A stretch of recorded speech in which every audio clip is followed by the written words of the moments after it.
Hello students, हम पढ़ रहे थे motion chapter and today's our topic for the motion chapter is graphs and their uses. इस motion chapter में किस तरह के ग्राफ्स होते हैं and how can we use these graphs. First of all we are going to study position time और distance time graph.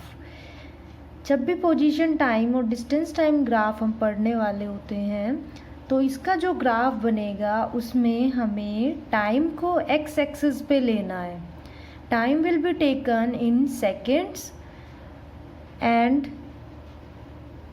Position और distance will be taken on the Y axis in metre. When position distance is along the y-axis and time is along the x-axis, the graph is known as position time or distance time graph. I have drawn a table for the position or the time intervals. In the first interval at 0 second, position is 3 meter. In second interval at 1 second, position is 3 meter. In 2 second, position again is 3 meter. If you plot this data on a graph, you will be given such kind of graph. इसमें देखो time जो है वो बढ़ता जा रहा है, लेकिन जब आप यहाँ पर इसकी पोजीशन देखेंगे तो ये 3 मीटर पे ही रुकी हुई है, एक कांस्टेंट पोजीशन है। So if we get a straight line parallel to the time axis in a position time graph, this is a position time graph. Time is taken on X axis, position is taken on Y axis, and we are getting a straight line that is parallel to the x axis. So अगर हमें कोई straight line मिलती है parallel to the time axis in a position time graph, position time graph और distance time graph में अगर हमें कोई स्ट्रेट लाइन मिलती है parallel to time axis, then the body is at rest और स्टेशनरी. इट मीन्स जो ये बॉडी है, जो भी ऑब्जेक्ट जो चल रहा है, ये रेस्ट पे है. टाइम बढ़ता जा रहा है लेकिन उसकी पोजीशन जो है वो सेम है, 3 मीटर पे ही रुकी हुई है इसकी position. So this graph is for the rest और the stationary position. This position time और distance time graph is depicting the stationary position of an object. Here another data is given for another type of graph. S for the time in second and distance in meter.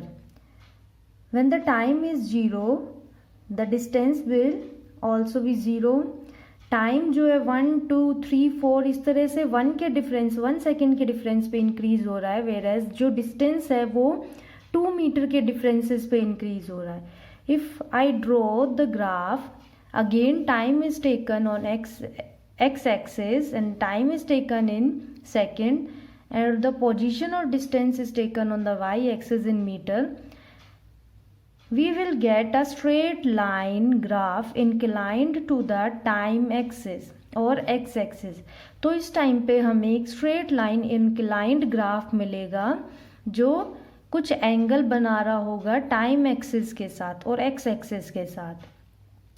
It means यहाँ पर देखो, जैसे 1 second में 2 metre distance हो गया, 2 second में 4 metre distance हो गया, 3 सेकेंड में 6 मीटर डिस्टेंस हो गया है. तो ये कांस्टेंट स्पीड बढ़ रही है, 2 मीटर का डिफरेंस आ रहा है इन 1 second. If we get a straight line inclined to time axis in a distance time graph, अगर हमें straight line मिलती है और वो inclined है time axis के distance time graph में और position time graph में, then the body is moving with a constant speed. It means जो object है वो constant speed से चलता जा रहा है, उसकी कोई speed change नहीं हो रही है. ये uniform motion को describe करता है ये वाला graph. Now our topic is how to find the slope of a line. I have again drawn a distance time graph. Time is on x-axis and distance is on the y-axis. This is the straight line graph. It means it is showing the uniform speed or the constant speed. I have drawn the triangles on different points.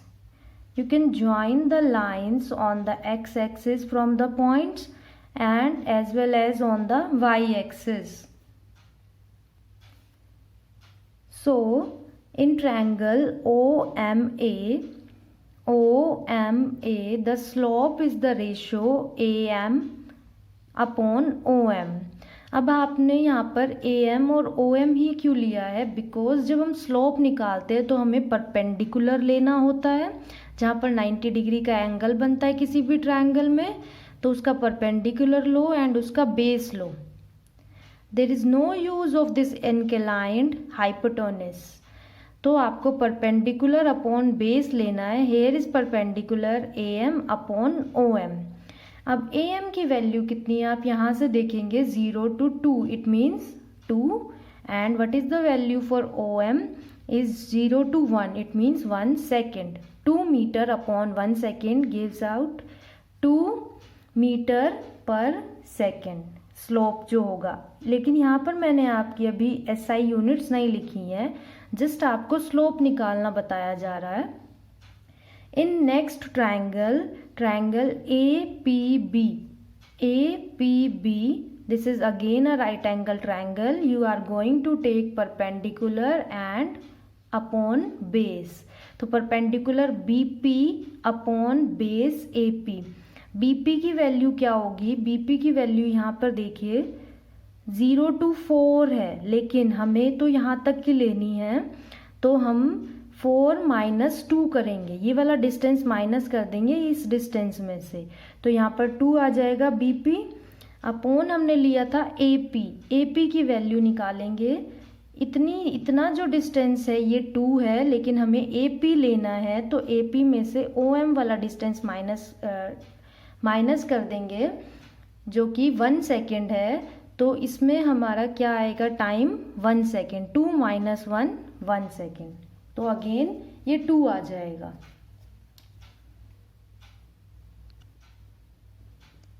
Here another graph I have drawn.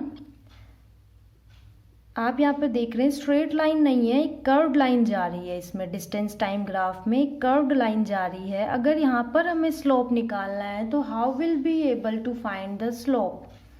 Slope of distance time graph gives the speed. Because हम perpendicular जब लेते हैं तो वो perpendicular हम distance लेते हैं and जो बेस होता है वो टाइम होता है. So distance upon time will B speed. How can we find out the distance time graph in this curved graph of distance time graph? In case 1, at position A, distance is 1 meter and time is also 1 second. So distance is 1 meter, time is 1 second. Speed, distance upon time, 1/1 is equals to 1 meter per second.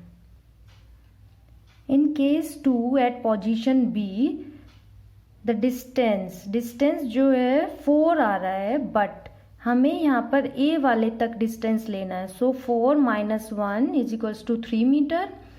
And what about the time? 2, but हमें 1 से 2 तक का time लेना है, तो 2 - 1 is equals to 1 second. Speed, distance upon time 3 metre upon 1 second. Speed will be 3.0 metre per second. In case 3, at C, distance जो है वो आपका 9 है, बट 9 B से C तक का डिस्टेंस लेना है, तो 9 - 4 is equals to 5 metre. And the time 3 - 2 is equals to 1 metre. तो स्पीड जो आएगी आप अपने फॉर्मूले में पुट करके खुद से भी देख सकते हैं. स्पीड जो आएगी वो 5 मीटर पर सेकेंड की स्पीड आएगी. If we get a curved line in distance time graph, अगर हमें curved line मिलती है instead of straight line, then the speed is non-uniform. It means जो speed है वो non-uniform है and body is accelerating. Accelerating means अपनी speed को बढ़ा रही है, इंक्रीज कर